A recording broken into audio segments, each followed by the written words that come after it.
باطل نے جب جب بدلے گئے تیور، آیا گئے تب تب میری زباں پر۔ باطل نے جب جب بدلے گئے تیور، آیا گئے تب تب میری زباں پر۔ نعرہ تکبیر اللہ اکبر، نعرہ۔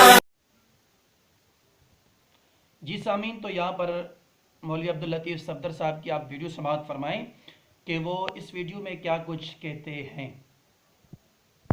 اسی طریقے سے بھٹی صاحب، میں آپ کے سامنے ایک اور حوالہ رکھتا چلوں، یہ دیکھ لیجئے سامعین آپ کے سامنے کتاب ہے تاریخ اہل حدیث۔ تاریخ دیوبند نہیں ہے بھٹی صاحب، تاریخ اہل حدیث ہے ڈاکٹر محمد بہاؤالدین صاحب کی۔ اس پر سامعین اچھے خاصے اہل حدیث حضرات کی تقریضات اور تائیدات ان کو حاصل ہیں۔ اس میں انہوں نے لکھا ہے کہ شاہ ولی اللہ رحمت اللہ علیہ کہتا ہے کہ اللہ تعالیٰ اس سے راضی ہو اور وہ اللہ سے راضی ہو کہ جمہور علماء سیدھے ہاتھ کو بائیں ہاتھ پر رکھنے کے قائل ہیں۔ بعض نے اختلاف کیا ہے، شافعی ناف کے اوپر رکھتے ہیں اور ابو حنیفہ ناف کے نیچے، اور یہ تمام واسع یعنی گنجائش ہے اس میں اور جائز ہے۔ اسی طریقے سے آگے لکھتے ہیں کہ مولانا اسماعیل شہید رحمت اللہ علیہ فرماتے ہیں کہ رکھنا ناف کے نیچے اور ناف کے اوپر دونوں مساوی یعنی برابر ہیں، کیونکہ ان میں سے ہر ایک نبی علیہ الصلوۃ والسلام کے اصحاب سے مروی ہے۔ بھٹی صاحب، آپ کی اطلاع کے لیے عرض ہے کہ شاہ اسماعیل شہید رحمت اللہ علیہ اور شاہ ولی اللہ محدث دہلوی رحمت اللہ علیہ، ان دونوں حضرات کو آپ کے اہل حدیث حضرات نے اپنا اکابر بلکہ اہل حدیث تسلیم کیا ہے۔ ٹھیک ہے نا؟ اگر آپ کو تسلی نہ ہو تو آپ بتلا دیجئے گا، انشاءاللہ آپ کو اچھے خاصے حوالے ہم دے دیں گے، بھیج دیں گے آپ کو۔ تو بھٹی صاحب، یہ عبارت بھی آپ دیکھ لیجئے کہ اس میں شاہ ولی اللہ محدث دہلوی تو کہتے ہیں کہ ناف پر یا ناف کے نیچے، سینے کا کوئی ذکر نہیں، ٹھیک ہے نا، ناف پر یا ناف کے نیچے ہاتھ رکھنا جی سامعین، تو آپ نے ویڈیو سماعت فرمائی کہ وہ ایک کتاب اسکرین پر دکھا رہے ہیں، تاریخ اہل حدیث ڈاکٹر صاحب کی۔ تو اس میں سے حوالے دیتے ہیں اور کہتے ہیں کہ ابراہیم بھٹی صاحب نے کہا کہ ناف یا ناف کے نیچے ہاتھ باندھنے کی کوئی بھی صحیح روایت موجود نہیں ہے، واقعتاً نہیں ہے۔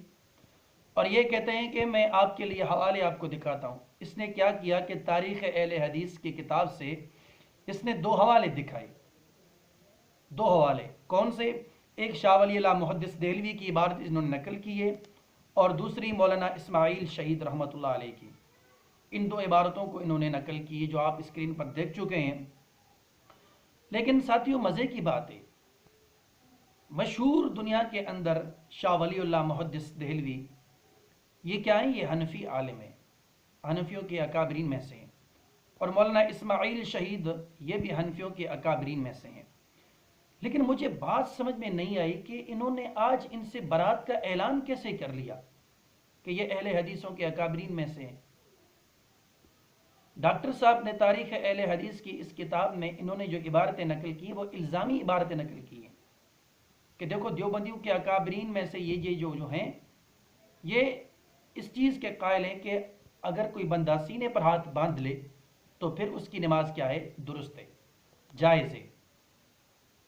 تو انہوں نے کیا کر دیا؟ اب ان عبارتوں کو توڑ مروڑ کے غلط پیش کیا، اب اپنے اکابرین کے حوالوں کو کن پر تھوپ لیا؟ اہل حدیثوں پر۔ افسوس ہو رہا ہے صفدر صاحب، بہت افسوس ہو رہا ہے آپ کی ساتھ پر۔ پہلی بات یہ ہے کہ آپ ایک کام کریں، آپ ایک ویڈیو ریکارڈ کریں اور اس ویڈیو کی ریکارڈنگ میں آپ یہ کہیں کہ شاہ ولی اللہ محدث دہلوی اور مولانا اسماعیل شہید، ان دونوں سے میں برات کا اعلان کرتا ہوں، یہ حنفیوں میں سے نہیں ہے۔ آپ ان سے برات کا اعلان کر کے ہمیں ویڈیو ارسال کریں، پھر ہم آپ کو جواب دیں گے آگے انشاءاللہ۔ لیکن اسی کتاب میں ایک اور حوالہ بھی تھا جو انہوں نے نہیں دیا۔ آپ ان کو پتا تھا کہ آگے کیا ہونا ہے۔ آپ دیکھ سکتے ہیں اسکرین پر کہ اسی کتاب میں مولانا اسماعیل شہید کے بعد کی جو عبارت ہے وہ مولانا رشید احمد گنگوئی صاحب کی عبارت ہے جو انہوں نے ہضم کر لیا۔ افسوس ہے، ویسے افسوس ہے۔ اہل حدیثوں نے شاہ ولی اللہ محدث دہلوی کو رحمۃ اللہ علیہ کہا یا اسماعیل شہید کو کہا تو ان کی خدمات ہیں، وہ آپ کی طرح نام نہاد حنفی نہیں تھے۔ تو اللہ پاک آپ کو حق سچ سمجھنے کی توفیق عطا فرمائے۔ ہم اس چیز کا انتظار ضرور کریں گے کہ آپ ان دونوں سے برات کا اعلان کب کرتے ہیں، پھر مزید ہم آپ کو انشاءاللہ جواب دیں گے کہ یہ کون تھے۔ ناظرین سامعین، یہ احناف کے اکابرین میں سے ہیں، لیکن آج آپ لوگ سن کر تعجب کریں گے کہ مولانا صفدر صاحب ان کو اہل حدیث کیسے کہہ دیا۔ اللہ پاک حق سچ سمجھنے کی توفیق عطا فرمائے۔